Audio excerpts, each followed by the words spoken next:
Alors voilà, comme vous le savez, cette année on est parti en Inde pour faire un projet de solidarité. C'était notre dernière année compagnon, c'est un petit peu l'apogée de notre vie scout. On a attendu ça un petit peu toute notre vie, c'est vraiment l'accomplissement de nos années scouts et un projet qu'on a monté nous-mêmes, sans chef, qu'on a voulu, qu'on a espéré. On a eu beaucoup de mal à le monter ce projet, on a passé toute l'année à travailler, à des moments on était désespérés, on a failli partir en Europe, en Afrique, en Asie, on a cherché vraiment partout. Et en décembre, on a eu l'occasion de rentrer en contact avec l'Ordre de Malte, qui nous a donné cet espoir de partir en Inde, espoir qui s'est réalisé et qui nous a fait partir. On ne savait pas trop vraiment à quoi s'attendre pour l'Inde. On a beaucoup d'images de l'Inde à travers les médias, à travers ce que les gens nous disent, mais rien de concret. Et en plus, l'Inde, c'est un pays continent, il y a plus d'1 milliard d'habitants, c'est un pays gigantesque, avec plein de cultures, un grand brassage, donc on savait pas vraiment à quoi s'attendre, et ça a été un problème de se dire qu'est-ce qu'on va trouver là-bas, on avait chacun notre idée, et du coup c'est vraiment pas facile de se faire une idée de l'Inde en tant qu'Européen. Du coup quand on est parti, c'était vraiment une grosse découverte, beaucoup d'appréhension, et en arrivant là-bas, quand l'avion s'est posé, on s'est vraiment pris une grosse claque.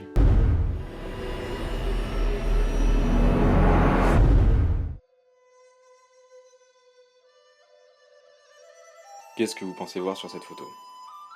Une croix gammée? Pas du tout. Ce symbole, c'est un svastika. Un symbole de bienvenue, un symbole complet qui représente la chance, l'amitié, beaucoup de choses pour les Indiens. Rien à voir avec la croix gammée. On le trouve partout. Sur les temples, sur les voitures, sur les rickshaws, on va vous expliquer après ce que c'est. Sur les gens avec des pendentifs, partout. Et ce symbole, c'est un peu la représentation de l'Inde pour un Européen. On ne peut pas juger l'Inde avec notre regard. Il faut aller plus loin, il faut se détacher de ce qu'on a vu, de ce qu'on peut savoir, de ce qu'on peut croire. Et c'est ce que je vais vous demander de faire aujourd'hui, de se faire ce soir. C'est vraiment de vous détacher et de regarder les images qu'on va vous montrer avec un regard nouveau. Les images qu'on va vous montrer sont parfois choquantes, parfois étranges, bizarres, mais surtout, ne les jugez pas avec votre premier regard. Prenez le temps de réfléchir, prenez le temps de vous mettre dans notre peau et de vous dire qu'est-ce qui s'est vraiment passé, qu'est-ce que cette photo, qu'est-ce que cette vidéo veut vraiment dire. Et grâce à ça, vous allez peut-être pouvoir comprendre l'Inde. Une fois arrivé à Bombay, il y a quand même eu un gros changement, dans le sens où il faisait très chaud, 38 degrés, on suait tous des aisselles, hein, complètement. Il y avait aussi des Indiens qui nous dévisageaient de partout, c'était un peu bizarre, on n'était pas vraiment habitué à toutes ces petites choses-là, mais malgré tout on était vraiment content d'être en Inde, d'être arrivé en Asie, on s'était dit que voilà, ça s'était enfin réalisé. Du coup, non, ça faisait vraiment plaisir. Ensuite, on a pris le deuxième avion pour aller à Nagpur et là-bas, on a rejoint Sister Daya qui était la mère supérieure et Sister Marissa qui savait un peu parler français. Et on a fait connaissance du coup avec elle sur la route, nous emmenant à Port House, l'établissement où on a été. Alors, durant le chemin, durant la route qu'on a prise pour aller jusqu'au logement, jusqu'à l'établissement, on était un peu dans la découverte la plus totale. On était dans un endroit où voilà, on n'avait plus aucun repère, on savait pas du tout à quoi s'attendre. C'était pas comme si on était à Paris, ouais, on connaissait un peu les métros, c'est là où on était paumé, tout ça. Non, là, on était vraiment paumé. On allait tous les six dans un endroit où on savait pas du tout où c'était. On avait des décors complètement différents de ce qu'on voyait d'habitude, des bidonvilles complètement énormes. En France, enfin, ouais, les bidonvilles en France, c'est de la rigolade contrairement à ce qu'il y a en Inde. C'était vraiment choquant. Il y avait des vaches sur la route, il y avait plein de scooters, enfin personne n'avait de casque, tout le monde klaxonnait, du bruit partout, des déchets partout. Notre première rencontre ouais, avec la jungle indienne qui était vraiment atypique et franchement là on était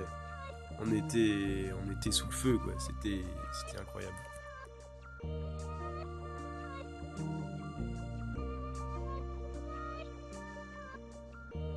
Quand on est arrivé à Poorhouse, c'était vraiment différent de la rue qu'on avait traversée parce que, en fait, c'était vraiment clean, c'était très propre, il y avait des arbres un peu partout, de la couleur et on sentait qu'il y avait vraiment de la vie par ici. Et d'ailleurs, à peine on avait posé nos sacs, les sœurs nous proposaient déjà le thé. Et c'est à ce moment précis qu'on a fait du coup notre première approche avec les sœurs. Pendant ce moment-là, on a vraiment rencontré une bonne partie des sœurs et du coup, par la suite, elles nous ont présenté nos chambres. Donc alors les chambres, c'était vraiment tout dans la simplicité. On avait des lits qui ressemblaient un peu à des lits d'hôpitaux avec des moustiquaires.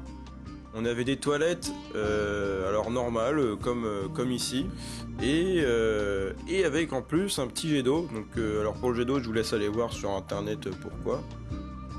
On avait aussi du coup des douches au seau. Donc pour nous, c'était très bien parce que d'habitude au scout, on se lave avec le tuyau d'arrosage, donc c'est un peu le 4 étoiles pour nous. Donc voilà, on avait vraiment le strict minimum. Et c'était très bien, pas besoin de plus, et c'était tout à fait à l'image de l'Inde. La Poorhouse, c'est vraiment un grand complexe parce qu'il y a vraiment des sections de bâtiments dédiées à chaque personne là-bas. Alors il y en a une, c'est pour les personnes âgées, il y en a une, c'est pour les jeunes adolescents, il y en a une, c'est pour les enfants, une pour les sœurs, et il y a aussi une église qui est juste à côté, avec l'habitat des prêtres. Donc alors l'église, elle était vraiment toute colorée, il y avait des banderoles partout. Le Christ était vraiment représenté au-dessus de l'autel, au milieu, devant tout le monde, tout en couleur et un peu ensanglanté. Donc vraiment, je pense que les Indiens aiment bien beaucoup montrer dans leur religion et mettre beaucoup en avant. Il y avait aussi des ventilateurs absolument partout, un peu comme dans toutes les salles en Inde en fait, parce que c'est vraiment l'outil, je pense, là-bas qui est nécessaire. Il y a vraiment une chaleur qui est complètement présente et du coup ça fait vraiment du bien. Par contre le truc c'est complètement énorme, hein, ça te tombe dessus, je pense que ça te coupe la tête, mais voilà, c'est très plaisant. Par rapport à la Poorhouse et au premier jour, on a aussi eu l'occasion de pouvoir rencontrer les enfants. Les sœurs en ont profité au moment où ils étaient en récré de nous présenter là-bas. Et donc c'était plutôt un moment atypique parce qu'on s'est retrouvé face à tous ces handicaps qu'on n'avait jamais vus en fait. Et donc on était un peu surpris. Donc c'était pas du tout en mode ouais les gars, bien quoi, grosse soirée ce soir, vous êtes tous invités. Non, pas du tout. C'était plutôt vraiment le choc. On avait vraiment en plus on savait pas quoi dire par le fait qu'on était gênés parce que voilà, on s'est retrouvé à des découvertes directement, mais aussi par le fait que en fait on savait pas du tout parler indien à part dire le mot namasté, ce qui veut dire bonjour en français. Donc voilà, c'est pas énorme, et donc il a sûrement été répété 1 milliard de fois pendant le mois, mais voilà, il y avait quand même aussi ce côté surpris à ce moment présent par rapport aux handicaps, mais voilà, il y avait quand même les sourires qui étaient là et les regards qui étaient vraiment atypiques parce qu'ils étaient tous, ils avaient tous un problème et pourtant ils avaient l'air vraiment heureux et ça nous a vraiment touchés.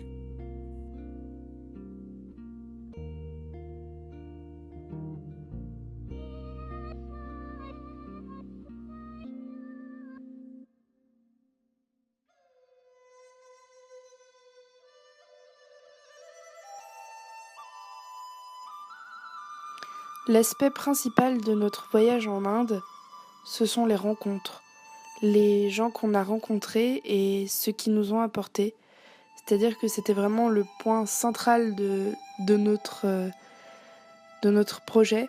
C'était la rencontre, l'aspect social et vraiment la vie au milieu de gens qu'on ne connaît pas et dont on ne connaît pas la culture. Ainsi, on a rencontré notamment les sœurs, c'est-à-dire que c'était elles qui partageaient notre quotidien, c'était elles qu'on a le plus vues et c'est avec elles qu'on a le plus partagé de choses. Et les sœurs, ce sont vraiment des personnes extraordinaires. Physiquement, elles surprennent au début, elles sont absolument pas comme en France, enfin pour la plupart. La plupart sont habillées en sari, un sari de couleur saumon et les cheveux découverts. Et donc voilà, elles sont habillées avec des couleurs, avec une couleur quand même vive. Et il y a aussi des sœurs qui, elles, ont choisi de conserver l'habit traditionnel des sœurs européennes, puisque les premières sœurs s'étant implantées en Inde, à Nagpur, étaient des sœurs françaises. Et donc les mêmes habits de sœurs qu'on peut voir ici en Europe. Et ces sœurs, c'est vraiment des gens absolument d'une qualité absolument extraordinaire. C'est-à-dire que c'est des gens qui donnent vraiment leur vie, mais leur vie à leur communauté, c'est-à-dire les sœurs salésiennes de Marie Immaculée. C'est-à-dire qu'elles se sacrifient complètement. Ce sont des sœurs missionnaires. Ça veut dire que n'importe quand, elles peuvent être appelées à bouger à l'autre bout du monde et à s'installer pendant 30 ans à l'autre bout du monde. C'est ainsi que, par exemple, on a rencontré Sister Marissa, qui est indienne et qui a passé 28 ans en Belgique parce qu'un jour, un beau jour, elle a reçu un courrier lui disant de se rendre en Belgique et elle a passé 28 ans là-bas avant de revenir en Inde. Et Sister Marissa, par exemple, c'est une des personnes les plus extraordinaires qui m'a été donnée de rencontrer, puisque elle s'occupe toute seule avec 2 personnes qui l'assistent, des hommes âgés. C'est-à-dire qu'à 70 ans, elle les soulève, qu'elle nourrit, parfois qu'elle traîne jusqu'à leur lit parce qu'ils sont paralysés et qu'ils ne peuvent plus bouger. Elle les lave, elle fait le ménage partout et elle est d'une énergie absolument incroyable. Et j'arrive pas à me rendre compte à quel point elle peut donner sa vie pour ces gens et c'est tout bonnement incroyable. C'est absolument démentiel à quel point elle se donne et c'est pareil pour toutes les sœurs. Il y en a qui ont des travaux un peu plus administratifs, qui s'occupent de la gestion de Poor House. Mais celles qui sont vraiment au service des résidents et qui donnent vraiment leur corps, leur cœur, leur vie et leur temps aux personnes âgées, aux enfants, etc., c'est vraiment des personnes absolument extraordinaires. On a également rencontré une personne qui nous a accompagnés tout au long de notre séjour, puisque c'est Mouna, le chauffeur de l'ambulance, de notre petite ambulance à laquelle on était très fidèles, qui nous a accompagnés dans tous nos déplacements. Et Mouna nous a montré absolument tous les endroits intéressants à voir dans Nagpur. Il nous a emmenés, alors qu'on lui demandait rien, parce que nous, on connaissait absolument pas les environs. Il nous a emmenés dans tous les endroits possibles et imaginables, et il nous a surpris très souvent. Par exemple, il nous a montré qu'il savait manier le bambou comme un ninja, comme personne. Et c'était vraiment, vraiment extraordinaire. Et il nous a également emmenés le dernier jour dans la mosquée qu'il fréquente. Et là où on a été reçus grâce à lui comme des rois. C'est-à-dire qu'avec les hommages qu'on rend aux invités de marque. Et voilà, Mouna est d'une générosité absolument incroyable, parfois il rentrait très tard le soir chez lui pour nous avoir amenés par exemple à Ramtek ou ailleurs. Voilà, vraiment quelqu'un d'extraordinaire. Des gens qui m'ont aussi énormément marqué, ce sont les infirmières. Les infirmières et le staff de Poor House qui s'occupent notamment des enfants. C'est des infirmières dont le métier est de s'occuper des enfants, de leur faire par exemple la physiothérapie, la kinésithérapie. Et c'est en ça que moi je les ai trouvées extraordinaires, c'est que elles nous ont considérés comme incapables de nous occuper d'enfants. C'est-à-dire que bien au contraire, immédiatement elles nous ont fait rentrer dans le grand bain, si j'ose dire, puisqu'elles nous ont directement montré les mouvements de kinésithérapie pour les enfants, et tout en se souciant quand même du choc que ça pouvait nous faire de manipuler des enfants dont certains sont amputés et qui sont complètement handicapés, et toujours elles se sont souciées de ça et de notre bien-être vis-à-vis de ça. Et donc voilà, c'était vraiment des personnes d'une générosité rare, qui était très intéressé également par nous, par notre vie, qui s'inquiétait sans cesse de savoir si on aimait bien l'Inde, si on aimait bien la nourriture, si on n'était pas trop dépaysé, s'il faisait pas trop chaud. Pour le coup, elles avaient raison, mais... Et donc voilà, c'était vraiment des femmes absolument extraordinaires. Et des hommes aussi, puisque il y a aussi les hommes qui en fait s'occupent des déplacements des enfants dans Pour House, par exemple, qui font les trajets entre la salle de physiothérapie et le réfectoire avec des fauteuils roulants. Et voilà, parfois ils réparent les fauteuils roulants. Ils sont vraiment là pour la maintenance et pour la logistique. Et c'est vraiment des gens à qui on parle pas forcément dès qu'on les voit. Mais en fait, c'est grâce à eux, c'est eux qui font que tout tourne et que tout roule dans la Pour House. Il y a les personnes qu'on a le plus fréquentées, mis à part les sœurs, ce sont les enfants. Les enfants qui étaient nombreux quand même, qui étaient en tout, ils devaient être 150, 180. On a rencontré donc les tout petits enfants qui nous ont appris tellement de choses sur sur l'enfance en Inde, sur grandir en Inde, et qui nous ont appris aussi à quel point on pouvait, nous, en Europe, être pourri-gâtés, puisque j'ai entendu une seule fois un enfant pleurer, et c'était de douleur. Ça veut dire que les enfants, là-bas, ne font pas de caprices, ne font pas de revendications un peu inutiles. Ils acceptent leur sort et c'est beau parce que pour certains, ils sont vraiment extrêmement... Enfin, on pourrait penser qu'ils sont extrêmement malheureux, mais non. Ils sont heureux et surtout, ils ont toujours le sourire aux lèvres et c'est ça qui est absolument extraordinaire. Je pense par exemple à la petite Disha qui n'a jamais quitté son sourire. Et donc voilà, malgré leur handicap, malgré le fait qu'ils voient jamais leurs parents, et ben ces enfants gardent le sourire et parfois c'est eux qui sont plus matures que nous en fait. C'est eux qui nous apprennent, qui nous ont appris pas mal de choses sur nous-mêmes et qui nous ont un peu renvoyé dans nos... Enfin moi personnellement, qui m'ont un peu renvoyé face à parfois mes caprices, même en tant que jeune adulte, à mes propres caprices, et c'est ça qui était vraiment extraordinaire. Il y a aussi les adolescents avec qui on a énormément partagé de choses, les filles comme les garçons. C'est-à-dire que on est trois à avoir vraiment explosé en pleurs et avoir mis 1 heure à s'arrêter de pleurer lorsqu'on a dû les quitter. Et eux aussi étaient en larmes et jamais on a partagé des choses avec des gens aussi rapidement et aussi franchement parce que ces gars-là ils sont que générosité, que amour, et ils comptent pas ce qu'ils donnent comme preuve d'amour, et ils nous ont couverts de cadeaux à la fin, de dessins, de mouchoirs en tissu, de stylos, enfin voilà, ils nous ont vraiment fait énormément de cadeaux. Ils étaient terrifiés à l'idée qu'on les oublie et nous on était terrifiés à l'idée qu'ils nous oublient aussi,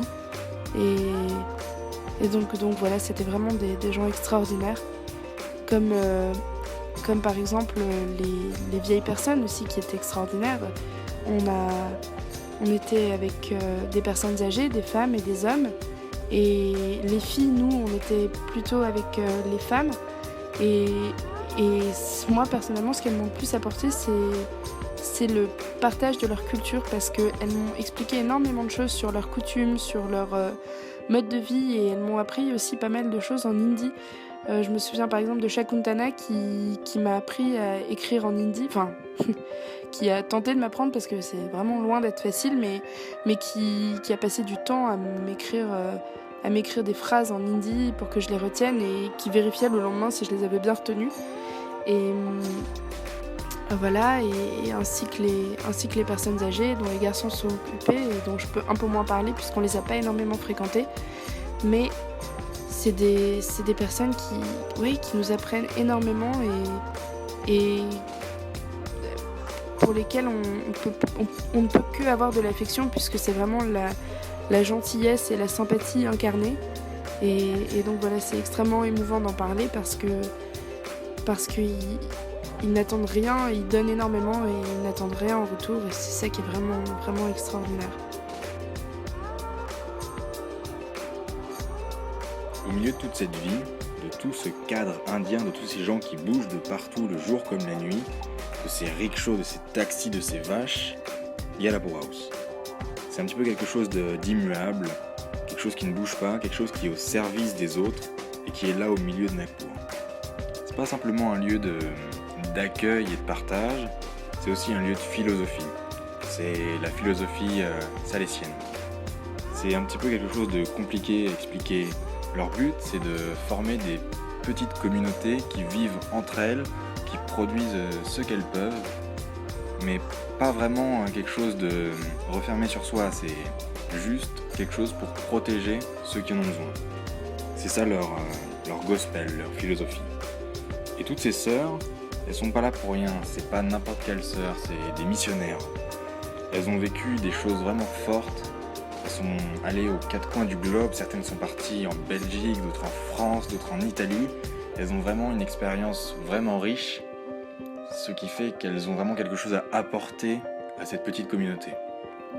Et à tous ces gens qui sont là et qui ont besoin d'elles. Parfois, elles sont plus vieilles qu'eux et c'est vraiment quelque chose de bizarre. Elles ont beau être plus vieilles, elles les aident de leur mieux et même que ce soit au plan mental et au plan physique, c'est vraiment quelque chose de dingue ce qu'elles font. Et c'est ça leur mission. Et c'est ça le but de la Poor House. Et la Poor House, ça représente vraiment la diversité indienne. Il y a des jeunes, il y a des vieux, il y a vraiment des tout petits enfants, des filles, des garçons, des handicapés mentaux, des handicapés moteurs, des personnes qui ont juste été abandonnées. Je vais vous parler maintenant un peu plus longuement de chaque personne qui est à la Poor House, de chaque type de personne, si on peut dire ça comme ça, en commençant par les sœurs, bien sûr, qui ont vraiment une vie complexe, une vie de prière, principalement, et une vie d'aide. Et c'est vraiment l'administration de ce petit groupe de personnes, et c'est eux le moteur. Par leur prière, par leur action, par ce qu'elles font pour les gens, c'est ça qui donne le là à cette petite communauté. Et c'est vraiment impressionnant de les voir. Certaines d'entre elles ont plus de 80 ans et sont toujours aussi pétillantes, elles rigolent, elles vivent. On a l'impression de voir des enfants parfois.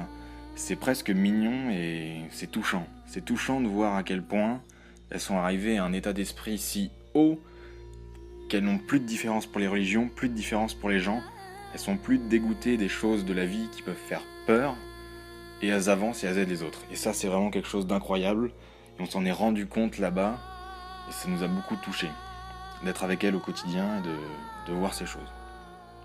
Mais après, la Poor House, c'est pas que les sœurs. Il y a aussi les personnes qui y vivent et les personnes qui dépendent d'elles. Et parmi ces personnes, il y a les jeunes, avec qui on a passé beaucoup de temps et qui nous ont beaucoup apporté.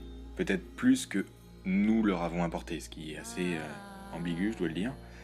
Mais par leur expérience de la vie, parce qu'ils ont vécu, il y en a beaucoup qui ont des traumatismes physiques et mentaux, et ils continuent d'avancer toujours et de vivre leur vie malgré leur handicap. Et ça, c'est vraiment impressionnant, parce que nous, dans nos petits problèmes, dans notre petite vie occidentale, on ne peut même pas imaginer ce qu'ils vivent, on ne peut pas imaginer la force qu'ils mettent dans le fait de continuer leur vie et de toujours aller plus loin, malgré ce qui leur arrive.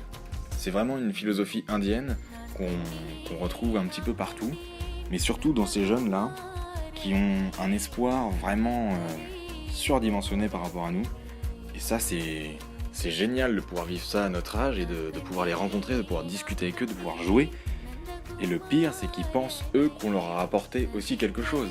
Du coup, c'est vraiment un échange, et c'est vraiment quelque chose d'intéressant. Et ça vaut de l'or. D'autres personnes qui sont aussi à la Poor House, c'est les personnes âgées. Que ce soit des des vieilles dames ou des vieux monsieur. Ils sont là parce qu'ils ont besoin d'aide. Un petit peu comme les jeunes, hein, toujours les mêmes problèmes qui reviennent, des problèmes physiques, des problèmes moteurs et mentaux.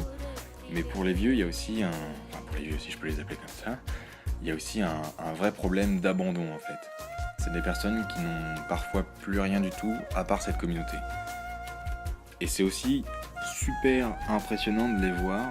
Ils sont entre eux, ils vivent entre eux, mais ils partagent avec les jeunes, ils partagent avec la communauté. C'est un petit peu la mémoire de cette communauté, c'est le reflet du passé. Et pouvoir les servir un petit peu, les aider au quotidien, nettoyer leurs locaux. Les filles aussi ont travaillé avec elles, enfin avec les vieilles dames.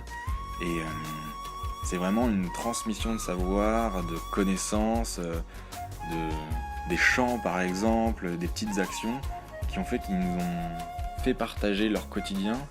Et ça, c'est aussi une chose qu'on a vraiment appréciée. Et le pire avec les personnes âgées, c'est qu'elles sont vraiment attachantes. On a vraiment vécu des choses qu'on ne peut pas vraiment décrire, c'est un lien différent qu'avec les jeunes. Et une chose terrible qui est avec ces personnes âgées, c'est la mort. C'est une chose inévitable. L'Inde et les Indiens n'ont pas du tout le même point de vue que nous, mais c'est toujours quelque chose de brutal. Et on a eu l'occasion là-bas d'expérimenter ça, si je peux dire. Et c'est vraiment bizarre. De voir une des personnes dont on s'est occupé partir, c'est quelque chose d'indescriptible. On ne sait pas si c'est bien ou pas bien, parce qu'en fin de compte, c'est une personne qui était malade, qui avait perdu sa famille, etc. Mais ça fait toujours un choc de se dire que c'est le but de notre vie en fin de compte. Et c'est vraiment flou pour nous, c'est quelque chose qu'on n'a pas eu l'occasion d'expérimenter beaucoup à notre âge. Et bien que ce soit une expérience vraiment particulière, ça apporte quand même quelque chose et ça nous a fait grandir. Et bon, revenons à des sujets un peu plus gais, un peu plus fleuris, un peu plus jeunes, car aussi à la Poor House, il y a des tout petits enfants. Des enfants vraiment de 4, 5 ans, 6 ans, qui sont là et qui pétillent de partout. Les filles ont vraiment eu l'occasion de s'en occuper, d'eux et de faire de la physiothérapie aussi avec eux, qui est une espèce de rééducation. Et du coup, ces enfants, c'est vraiment la pétillance de la Poor House, si on peut dire ça comme ça. Ils courent partout, ils ont beau pas avoir grand chose, ils s'accrochent à vous, ils vous font des câlins, ils essayent de jouer avec vous, rien les amuse. C'est un petit peu comme les enfants chez nous, mais du fait qu'ils aient vraiment peu de choses, ça leur donne un côté vraiment poétique et assez grand, c'est assez beau. Et aussi une chose importante, c'est vraiment avec eux qu'on a eu le premier contact. La première fois qu'on est arrivé à la Poor House et qu'on a été dans la cour de récréation, c'est avec eux qu'on a eu notre premier contact. Et ça a été quelque chose d'important pour nous, parce qu'on a vu après l'évolution de notre mentalité. La première fois qu'on les a vus, il y avait des mouches partout, ça sentait pas bon, on était un petit peu choqués. Et à la fin, c'était vraiment des enfants avec qui on aimait passer du temps, avec qui on aimait jouer. Et ça a vraiment montré notre évolution dans la vision des choses. À la fin, on ne voyait plus les mouches, on ne sentait plus les odeurs désagréables, on était juste avec eux pour passer du bon temps. Une chose importante, il faut bien vous imaginer que les enfants dont on vous parle, c'est pas comme des enfants de 4 ou 5 ans qu'on pourrait voir en France. C'est des enfants qui ont des bras, des jambes amputées, qui sont handicapés ou paralysés. Et dans les premières fois, dans les premiers jours où on les a vus, c'était difficile. C'était difficile de les voir, c'était difficile de s'occuper d'eux, parce que c'est une chose qu'on cache en France, c'est une chose qu'on n'a pas l'habitude de voir. Et du coup, de voir ces enfants, ça fait un gros choc. Au début, on a eu du mal. Mais ça montre aussi notre évolution dans notre état d'esprit. Et il faut bien vous imaginer que c'était pas quelque chose de facile et de quelque chose de naturel d'être avec eux. Ça a vraiment été un apprentissage et quelque chose pour lequel on s'est battu dans les premiers jours. tous ensemble, pour pouvoir réussir à passer ce handicap, à passer ces préjugés qu'on peut avoir sur l'handicap et sur les déformations et les autres problèmes corporels que peuvent avoir ces jeunes. Et du coup, faut vraiment bien imaginer ça pour intégrer notre difficulté à travailler avec ces jeunes et être avec eux et à les faire grandir comme on peut, à leur apprendre des choses et voilà. Maintenant, je vais revenir un peu plus longuement ici sur notre action. Parce qu'on n'a pas vraiment parlé pour l'instant, mais on a vraiment été là-bas pour aider les sœurs et pour faire un travail dans l'univers du social, si on peut dire ça comme ça. Mais qu'est-ce qu'on a fait réellement ? On a aidé les jeunes, les filles ont fait de la physiothérapie, on a aidé les vieilles dames à préparer la nourriture, on a participé à quelques cours aussi, et de notre côté avec Nicolas, on faisait surtout du service, à savoir nettoyer les locaux, raser les personnes âgées, s'occuper un petit peu d'eux, les laver parfois. Mais dans notre action, il y avait vraiment quelque chose de bizarre qu'on n'a pas vraiment l'habitude de faire avec les scouts. C'est que là, on a apporté quelque chose d'immatériel. On n'a pas construit un mur, on n'a pas restauré quelque chose, on a apporté des sentiments aux gens et on a eu du mal un petit peu à se rendre compte de notre action. On ne sait pas vraiment ce qu'on leur a apporté, mais ce dont on est sûr, c'est qu'on leur a apporté quelque chose et ça s'est ressenti dans nos adieux, dans les accolades qu'on a pu avoir avec eux, dans les larmes qui ont pu couler sur nos joues, parce qu'on a vraiment tissé des liens forts, et en fin de compte, c'est ça notre action, c'est d'avoir tissé des liens avec eux, de leur avoir appris peut-être des choses, mais vraiment d'avoir été leur ami, et de leur avoir apporté une petite touche de rêve, une petite touche de pays occidental, et de les faire sortir un petit peu de leur quotidien, qui n'est pas nul, hein. Leur quotidien est bien, ils vont à l'école, ils font plein de choses, mais on leur a apporté cette petite touche de rêve que eux nous ont aussi apporté en échange. Ça a été un échange en fait, un échange de rêve. On ne peut pas vraiment mesurer les retombées de notre action. Du coup, c'est compliqué de faire imaginer ça. Mais quand vous avez un petit jeune de 15-16 ans qui est dans vos bras et qui vous serre, vous savez que vous n'avez pas été inutile pendant un mois. Et ça, c'était super pour nous. Grand moment.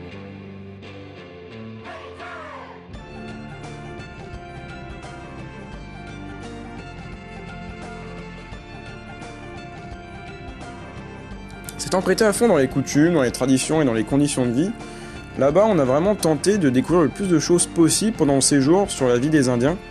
Par exemple, ils se couchent et se lèvent très tôt. Dans la journée, ils ont 2 moments pour boire le thé, un à 10h et un à 4h. C'est un moment en fait qui permet de décompresser un peu après le travail. Donc voilà, on boit le thé, on mange des biscuits, on mange des bananes, on voit ses potes. Non, c'est très très plaisant.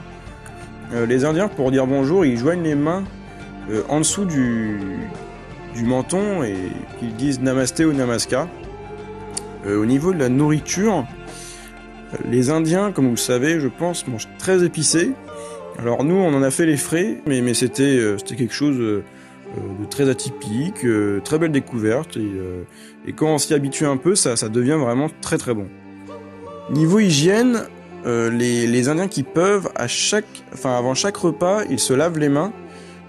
Où qu'ils aillent dans des lieux sacrés, des lieux de vie, des lieux à peu près propres, même un petit peu, ils se mettent tous pieds nus et pour manger, ils mangent avec leur main droite parce que la main gauche là-bas est considérée comme impure. Après là-bas, ils aiment bien mettre de la couleur un peu partout, que ce soit dans les églises, dans les salles à manger, surtout sur les camions. Les camions, alors là, il y a des couleurs partout, il y a des paillettes, non, ça pétille.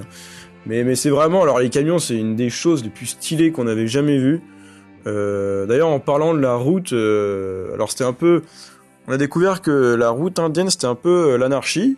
Là-bas, ça va dans tous les sens, il y a du monde partout, ça klaxonne tout le temps. Et il y a des camions hautes en couleur qui sillonnent la route. Ah non, c'est très très beau de voir ça là-bas. Et il y a aussi des vaches sur la route. Alors là-bas, les vaches sont considérées comme sacrées, donc on n'y touche pas. Et du coup, alors sur la route, on a déjà dû le dire précédemment, mais voilà, tout le monde les esquive, on les regarde, voilà, il y a vraiment, non, il y a vraiment une sorte de grand respect envers les vaches.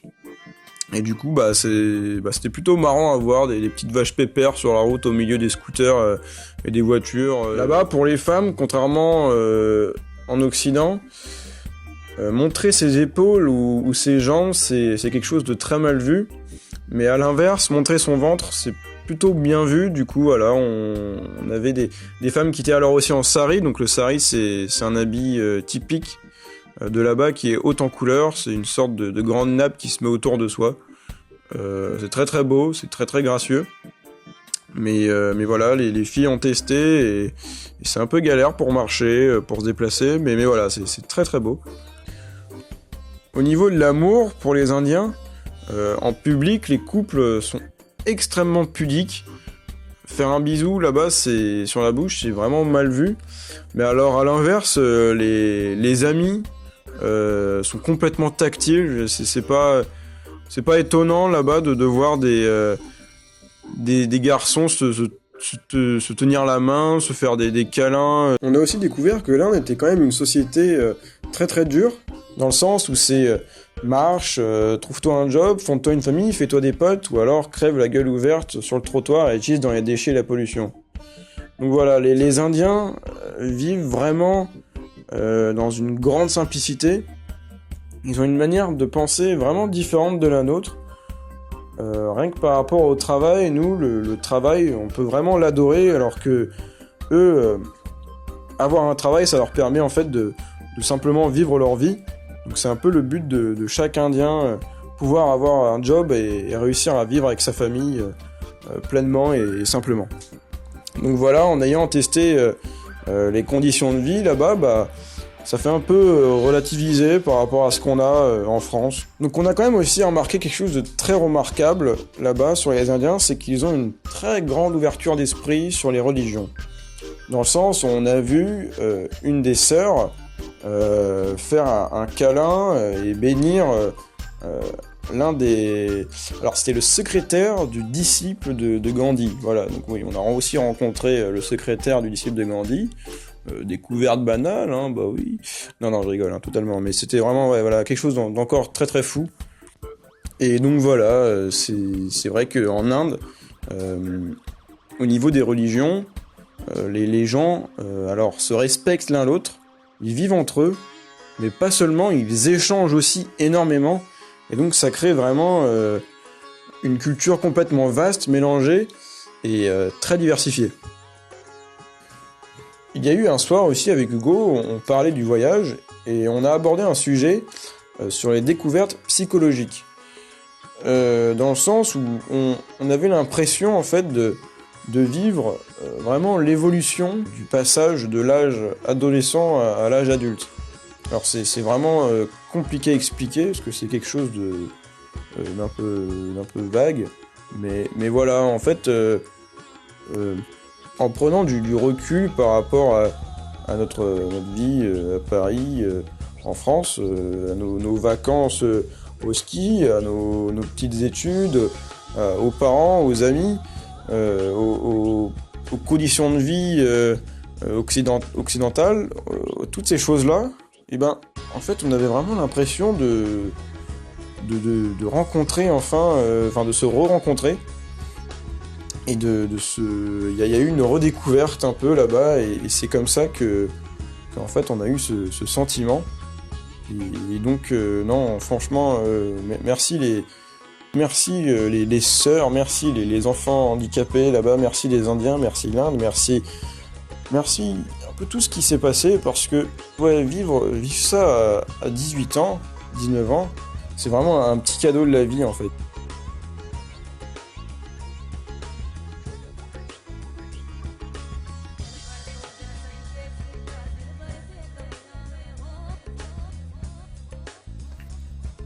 Jamais un voyage n'aura pour nous été aussi radical, dans le sens où il a réellement radicalement changé notre manière de voir la vie. Il nous a appris tellement de choses, premièrement qu'on vit autrement qu'à l'occidental, qu'il existe encore des pays où les cultures sont préservées et pas complètement effacées par la manière de vivre occidentale. On a appris que dans certains pays, les religions pouvaient coexister et même échanger en paix, ce qui paraît étonnant dans l'atmosphère actuelle dans notre pays. On a appris que la culture indienne, qu'on connaissait à peine ou qu'au travers de clichés, était en fait d'une richesse extraordinaire avec une religion bien plus ancienne que le christianisme ou même que le judaïsme, avec des lieux absolument extraordinaires et des écrits philosophiques précurseurs et complètement novateurs qui ont inspiré énormément de choses dans notre culture occidentale qu'on ne soupçonne même pas. Mais surtout, ce voyage a bousculé absolument toutes les certitudes qu'on avait jusqu'alors, que les gens qu'on allait voir étaient malheureux, qu'ils étaient pauvres, pas forcément éduqués. On s'est pris une gigantesque claque qui nous a un peu remis à notre place, pour notre bien. C'est nous qui avons tout à apprendre de la manière de vivre des Indiens, que ce soit les sœurs qui offrent leur vie à la communauté et aux personnes dont elles s'occupent, des enfants qui parfois à moins de 4 ans ont une maturité et un comportement qui coupent le souffle, des adolescents qui, même avec nos anglais approximatifs, arrivaient à nous faire pleurer de rire et surtout pleurer d'émotion. Parce qu'on ne peut plus évoquer l'Inde sans avoir les larmes aux yeux, parce qu'on passe parfois depuis notre retour des longues minutes le regard dans le vague à penser à l'Inde, parce qu'on ne voulait pas rentrer le 31 août dernier. On a constitué ce témoignage avec nos tripes et notre cœur pour essayer de vous en faire partager la substantifique moelle, et on espère que vous avez réussi à toucher l'Inde du bout des doigts et à la ressentir comme on l'a ressentie.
été